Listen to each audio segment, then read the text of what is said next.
The chief musician, a psalm of David. And there's a number of them. I can't remember the exact. It's 50s or 60s that are to that chief musician. And so I like to think of David as he's writing this stuff out. You know, sometimes he'll specify what instrument to play this on. Of course, this is old law that was acceptable, right? But sometimes he'll specify, and then sometimes he'll just say to the chief musician. And so when I read that, I think of David writing these thoughts down, these inspired thoughts, and then saying, you know, this would sound really good to some music. Calling that chief musician and saying, here, put this to some music so we can worship to this. And so I like to think of that when I read those inscriptions, especially to the chief musician. This is to be used as a song, right? Something that would be sung, played, listened to. But it starts off, it says, the fool has said in his heart, there is no God. They are corrupt. They have done abominable works. There's none who does good. The fool has said there is no God. I think that's a bold statement if you were to make that today, isn't it? There's quite a few, isn't there? It seems pretty prominent, doesn't it? That there is no God. That's and David's saying this is just foolish, isn't it? It's interesting, though, when you read your Bibles, you don't come across any book or chapter that its main goal is to prove the existence of God, do you? You don't come across that in the Bible, yet David can still say, the fool says there's no God. How can he make such a bold statement with there not being anywhere in the Bible that you don't come across it where its sole purpose is to prove the existence of God. We have plenty of books that do that today, right? We have a lot of books that strive to prove the intelligent design, right? We've been going through a book in Wednesday night in a magazine series by Apologetics Press, and that is really the goal, is to show how it's foolish to not believe in an intelligent designer. But the Bible itself doesn't just devote a big section to proving there's a God. Why not? Do what? There's a lot of evidence, okay? What evidence?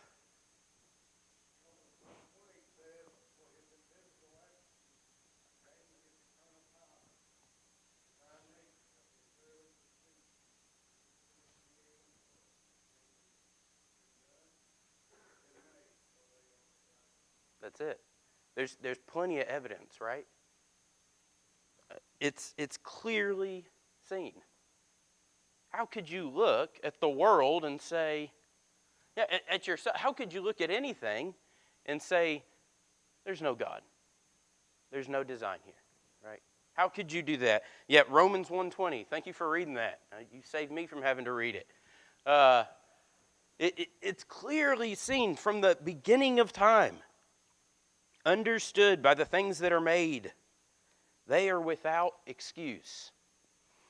I said, I mentioned we've been going through this curriculum in Wednesday night, and really, I've gone through this type of study before, but we've been going through it as a teenage group, and I'll tell you, every time I go over that stuff, it solidifies the fact that there is a God more and more. There was one of our earliest lessons, we talked about the eyeball.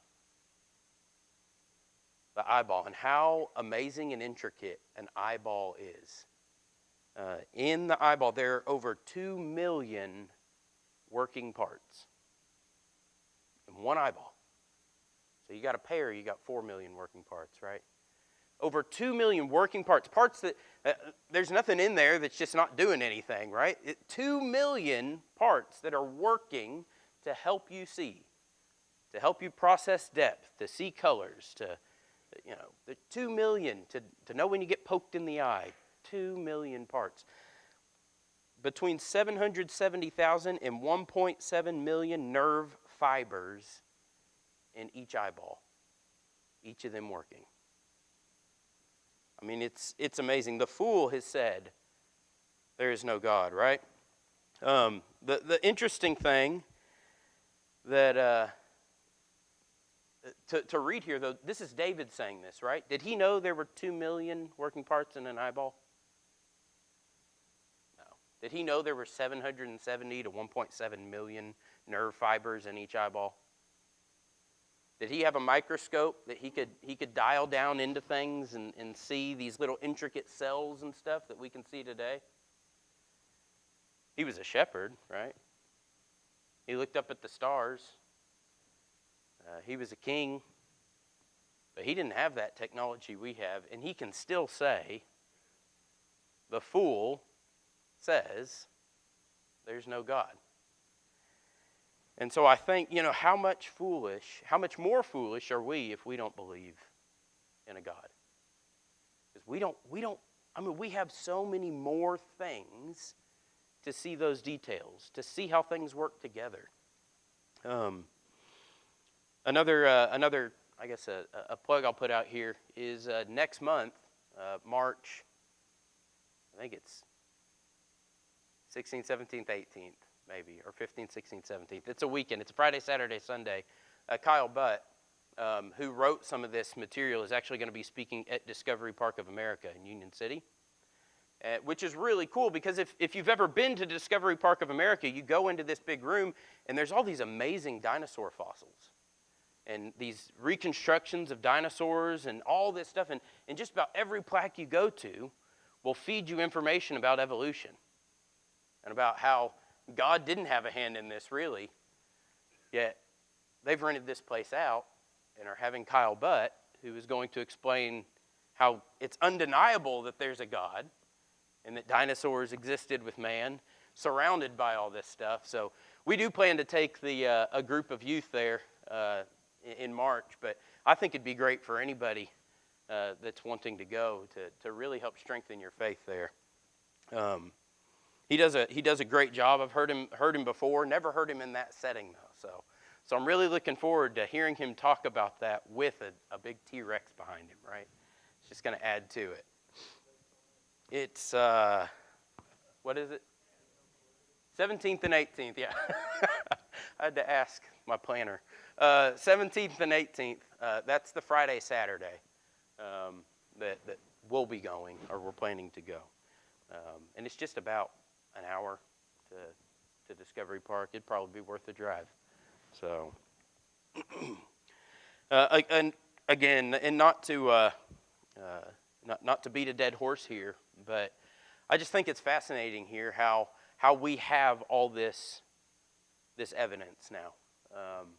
I heard my dad talking about a class he took. He was an environmental engineer, and he had to take a botany class. And in that botany class in college, all they studied the entire semester was a single cell, a plant cell. They spent that entire semester talking about how all these little things work together in this one little cell, one little plant cell.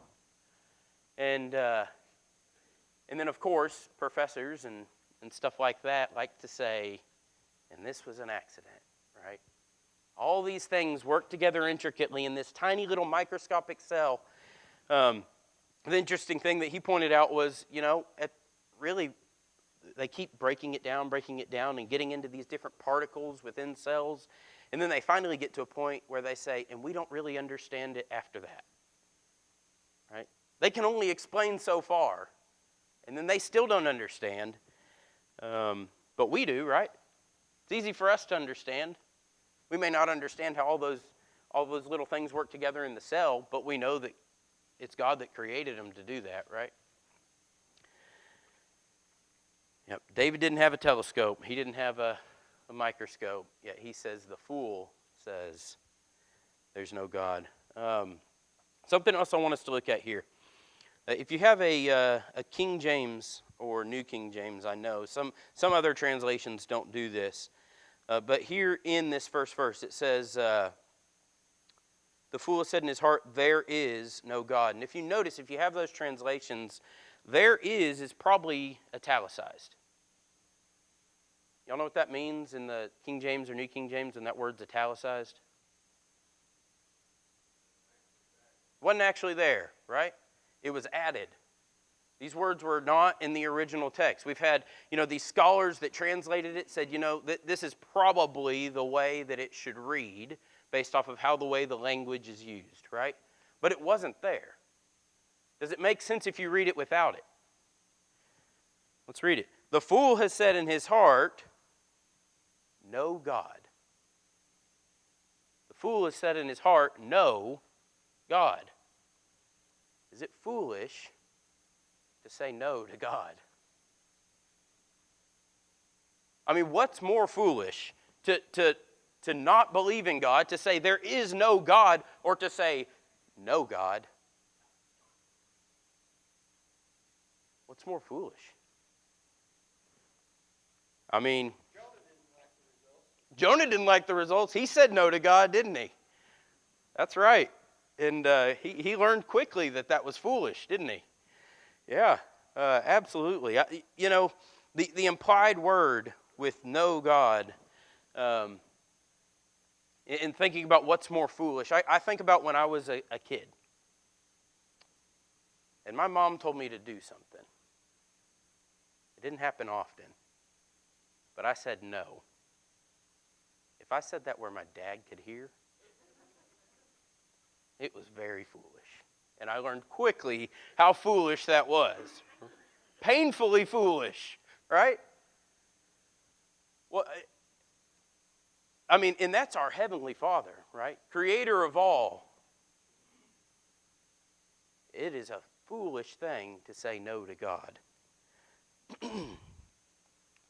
But why are people so foolish? Why do people say no to God? It is kind of what we can look at here. Murray read Romans 1:20. Let's read 18 and 19. It says, "For the wrath of God is revealed from heaven against all ungodliness and unrighteousness of men, who suppress the truth in unrighteousness, because what they may know to be of God is manifest in them, for God has shown it to them." People say no to God, and what we basically read here is the goal is to suppress righteousness. People say there is no God, as Murray read in 120. It's obvious. You see that, but people still say no, if you look back at the verses before, because they want to suppress the truth. Why would somebody want to suppress the truth? Why would somebody want to say there's no God or no to God to suppress the truth? What's their goal there? If it's true, I got to change, right? I can't live the way I want, right? But if I can say there's no God, then I don't have to follow the rest of the things in here, right? Because there's no God. There's no implications of me doing my own thing if I can say no. So suppressing the truth, right? That's what Romans is saying here. These people are saying no to God to suppress it. They don't want it out there. If you believe in God and they believe in God, they can be held accountable, right? That's what's in their mind. And so they're suppressing the truth. Let's look here continue in verse 1. They are corrupt. What does it mean to be corrupt? What's that? Bad. Yeah. If you're corrupt, you're bad. Yep. The corrupt here in the Hebrew is the same word to describe spoiled food. Corrupt. Think of spoiled food. You think of that spoiled milk, right? I'm sure everybody's probably taken a sip of spoiled milk on accident before, right? It's corrupt. I mean, what do you don't go back for another drink, do you? It is vile. It is disgusting. You immediately want to do something with that milk. Get it out of your house. Whatever it is, that is corrupt. That is gross. I want no part of that spoiled milk, right? They are corrupt. And that's how these people that say there is no God are described. They're spoiled. They're spoiled food. They are just, it is gross. They are so corrupt. It is nasty, like spoiled food. Next couple of lines, they have done abominable work, and there is none who does good. So when I think of abominable works, I think of things that you really know better. It is a bad thing, right? Abominable. It is that gross, vile, disgusting, abominable. It is something you are committing, right? We talked about acts of commission and omission. They're doing these abominable works. This is those acts of commission. These are things that are wrong, and they are doing these things that are wrong. And then it says, there is none that does good. So not only are they doing these things of wrong, these acts of commission, they're also not doing good, right? Those not doing good, not doing what you should, those are those acts of omission. So it's describing these people here, they're doing both. They're doing the evil things and they're neglecting the good things. They are abominable, vile, rotten people. All right, let's read 2 and 3. The Lord looks down from heaven upon the children of men to see if there are any who understand, who seek God. They have all turned aside. They have together become corrupt. There is none who does good, no, not one. Notice the language in here that we just read. Again, Romans, but this time chapter 3, verses 9 through 12. What are they? Are they better than they? Not at all, for they have previously charged both Jews and Greeks that they are all under sin. As it is written, there is none righteous, no, not one. There is none who understands. There is none who seeks after God. They have all turned aside. They have together become unprofitable. There is none who does good, no, not one. So notice in Romans, it's very similar to a quote of this very same thing. And we've talked about, I think in this, when I've preached here, or taught class here, we've talked about David using this language before, talking about nobody being righteous, right? There's no, not one righteous. Now that doesn't necessarily mean that David is literally the only person alive. We see that language in other places in the Bible as well, where there'll be that cry that, I'm alone in this. No one who seeks after God is righteous. No one who seeks after God. There is no one who seeks after God, which is also saying they're not righteous. All right, let's continue verse 4. Have all the workers of iniquity no knowledge, who eat up my people as they eat bread? Have all the workers of my iniquity have no knowledge? Again, that's I talked earlier about, just knowing better, doing things that you know are wrong and still doing them. Have all the workers of iniquity no knowledge? Have all the people that are doing these awful, abominable things, do they not know better? Again, with kids, right? You know better. We'll say that to them sometimes, right? I taught you better. You know better, and that's what David's saying here. These people know better. Do they have no knowledge? He knows they have knowledge. They know that they are doing wrong here. Don't they know better than that? Basically what he's saying here. Who eat up my people as they eat bread. I don't think we're literally talking about cannibalism here, though, but when you generally have bread with a meal, and I'm not talking about good sourdough bread, right? Generally, when you have bread, like old white bread with a sandwich, you're not real focused on how great that bread is, are you? That's not the highlight of your meal, is just how wonderful this piece of Wonder Bread is, right? I hope not. Usually it's what's between those bread. That's the focus. That's that's the good part of your meal. The bread is just there to kind of hold things together and fill you up, right? It's nothing that you care much about. And, that's how he's describing how these people are treating God's people. They're just bread. They're not important. They're just there. It doesn't really matter. It's not going to hurt if we destroy them, if we persecute them. They're just eating them up like bread, like they don't even matter, right? And do not call on the Lord, who eat people up as bread, and do not call on the Lord.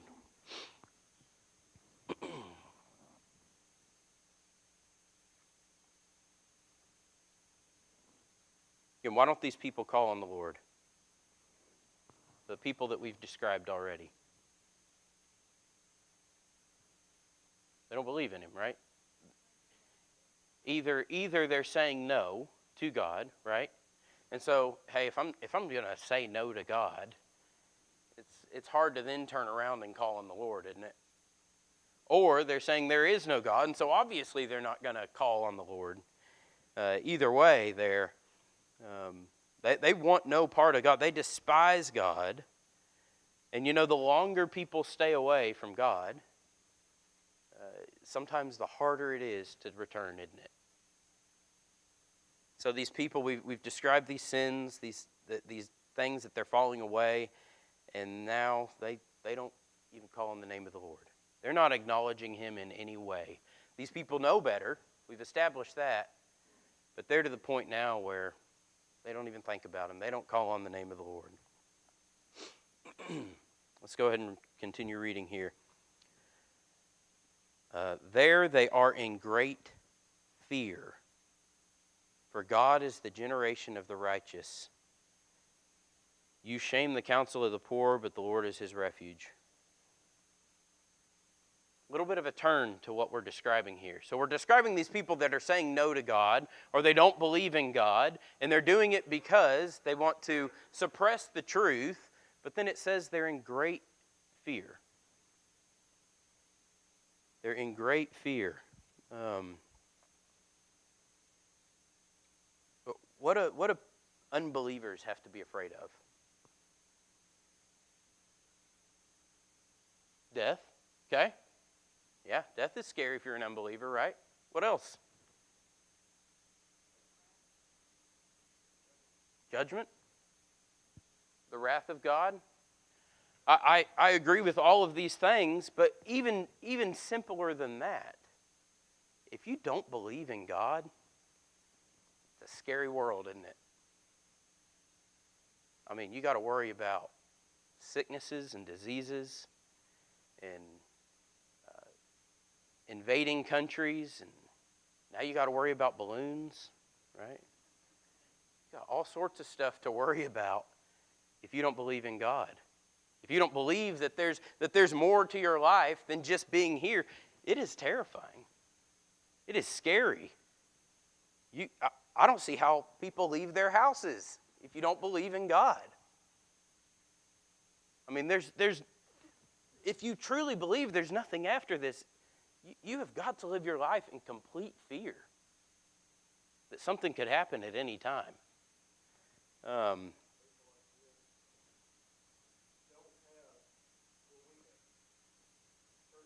That's right.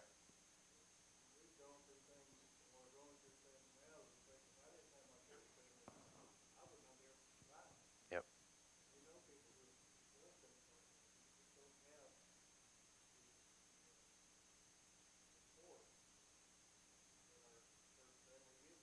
That's right.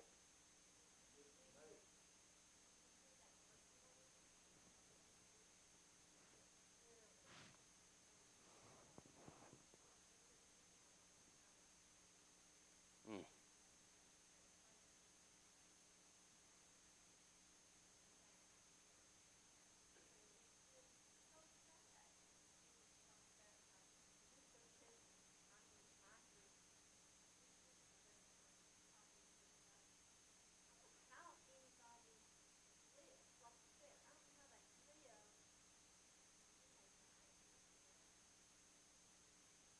It is. It's.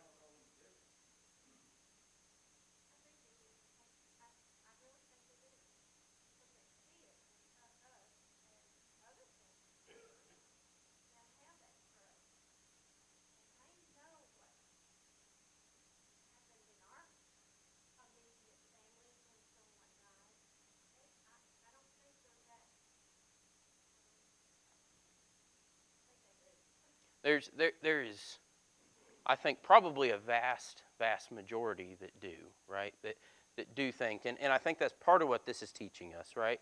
But what about those that don't? It's our responsibility to make sure they do, right? But yeah.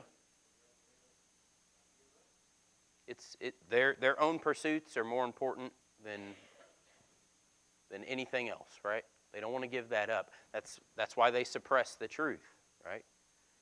If I can keep the truth suppressed and keep people from really believing it, I can live my life better.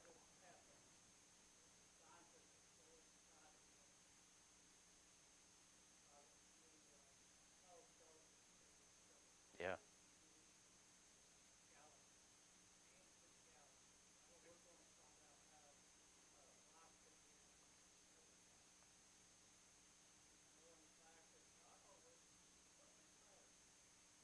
Yeah. No, the James Webb Telescope, right?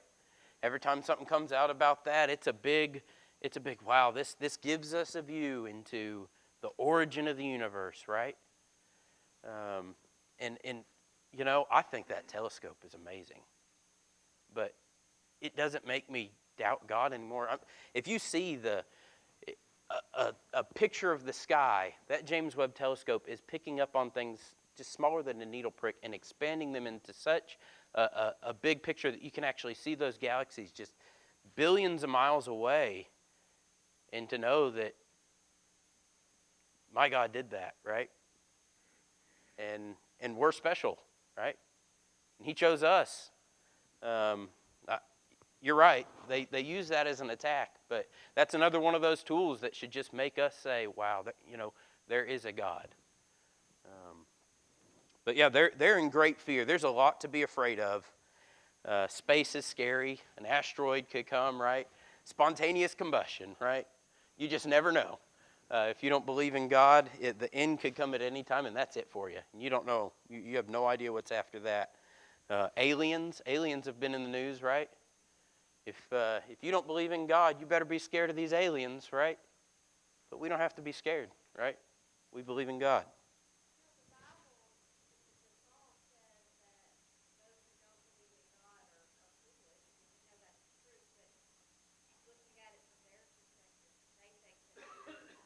Yeah. Oh yeah, absolutely. It's much less of a bold statement to say that you that believe in God are fools, right? In today's society, it's much less of a bold statement, and that's they give at least the perception that they're in the majority, and wow, you guys can't believe you're spending your Sundays there, you know. You're absolutely right. Yes.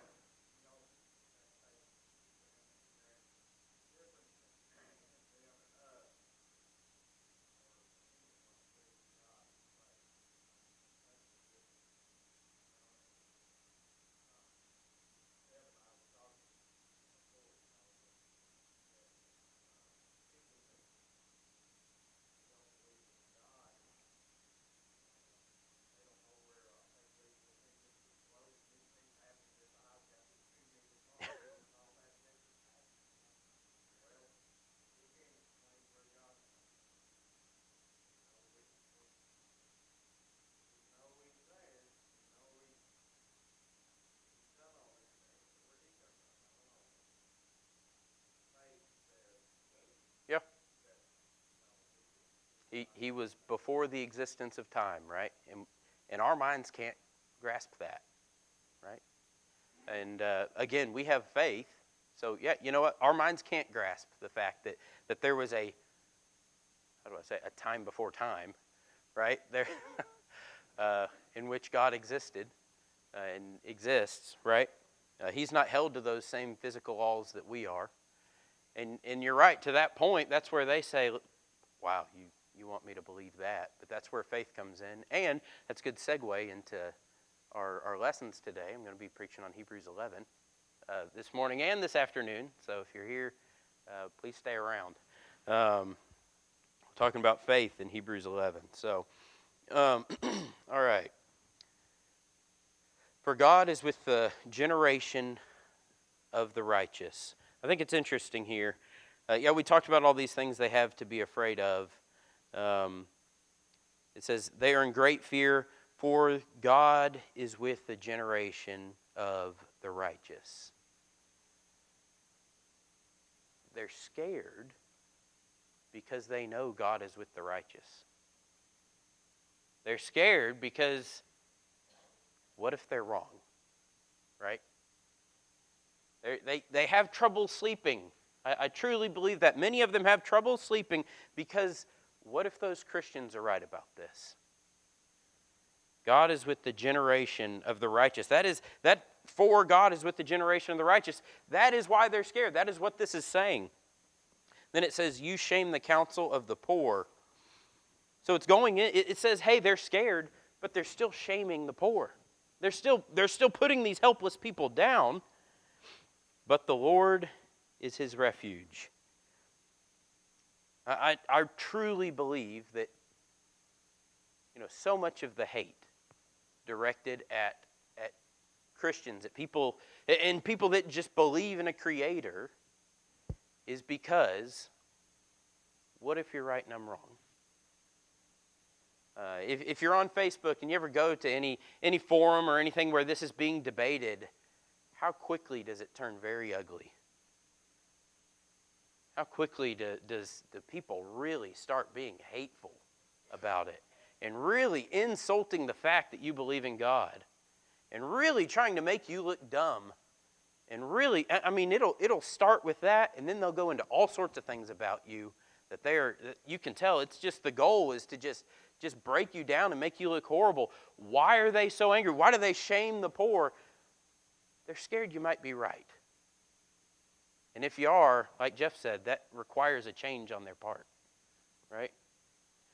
They are afraid that it's again. What a horrible way to live your life. To be terrified that Christians might be right.